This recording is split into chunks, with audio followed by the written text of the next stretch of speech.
Hello mamas! Share ko lang yung first Christmas vacation ni LO. Ito na yung second trip niya, yung first is yung sa Baguio. After niya magbukas ng Christmas presents, nagbiyahe na kami papuntang Tagaytay. Galing kaming Pampanga kaya nag-expressway and skyway na kami. Smooth lang naman yung biyahe namin sa mga expressway, pero paglabas ng Calax, medyo heavy na yung traffic. Tinagal yung biyahe namin ng mga 4 hours, kasama na dun yung stopover namin ng 30 minutes. Nakarating kami bandang mag-1 o'clock dito sa Monticello. Dito kami mag-i-stay for one night. Nag-book ako via Agoda and 2 rooms yung kinuha ko, isang twin na bed and isang king deluxe. Pagkarating namin, nagpa-register na kami and verify na agad ng receptionist yung booking namin via Agoda. Nagulat pa ako kasi yung sa palang room na binook ko, hindi pa siya bayad. Naselect ko ata yung option ng pay at the property dun sa Agoda. Kaya advice ko sa inyo, bago kayo umalis, i-review nyo ulit yung booking nyo sa hotel. After kong bayaran yung isang room, okay na lahat.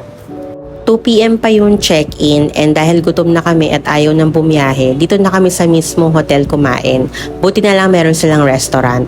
In-order namin tong 4 cheese na pizza, isang beef caldereta pero meron siyang peanut. And itong pasta, masarap siya pero nakalimutan ko yung pangalan. After namin kumain, nag-check-in na kami. Dahil may balcony yung room na binook namin, dito kami sa may 5th floor and yung isang room naman is nasa 3rd floor.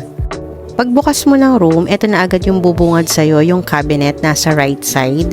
Meron kang vault and 2 bathrobes na nakatupi. Yung kabilang side naman, good siya for wardrobe kasi nandito yung mga hanger. And dito rin nakalagay yung tsinelas para sa 2 adults. Then yung katabi nito is yung bench. Dito namin ilalagay yung mga gamit namin. Sa left side naman, doon yung CR. Nakaseparate yung shower room niya ng glass. May hot and cold na rin siya para kung gusto mong maligo ng maaga. Ito naman yung sink and then yung water closet. Then ito yung bed, king size siya. And ito yung TV and meron siyang maliit na office area. Ito naman yung balcony niya, meron siyang chair and meron table. Maganda yung view niya and malamig, masarap magkape dito habang nakatambay. Overall, okay naman yung room, malinis, comfortable, and kid-friendly naman siya. Hindi ko lang masyadong nagustuhan dito yung mga pinto ng cabinets at saka ng CR. Medyo tight kasi sila and nahihirapan akong buksan. Tsaka yung socket sa may bed, nasa mismong headboard siya. Diyan siya mismo sa likod ng mga unan. Maganda yung location ng hotel, may malapit na convenience store and malapit din siya sa mga ibang famous restaurants. Dahil mahimbing pa yung tulog ni LO, hindi na kami nakasamang magta-Al Vista para sa dinner kaya nagpa-order na lang ako ng Jollibee. Wala rin palang bayad kung order ka ng pagkain sa labas. Umorder rin ako ng hot choco sa restaurant ng hotel, okay naman siya, masarap. Yung breakfast buffet nila, okay din naman, maraming pagpipilian. 3 yung ulam nila, yung daing hindi ko siya tinikman and meron silang 2 klase ng rice. Meron din silang egg station, salad station, ito champurrado, at saka yung cereal and bread station.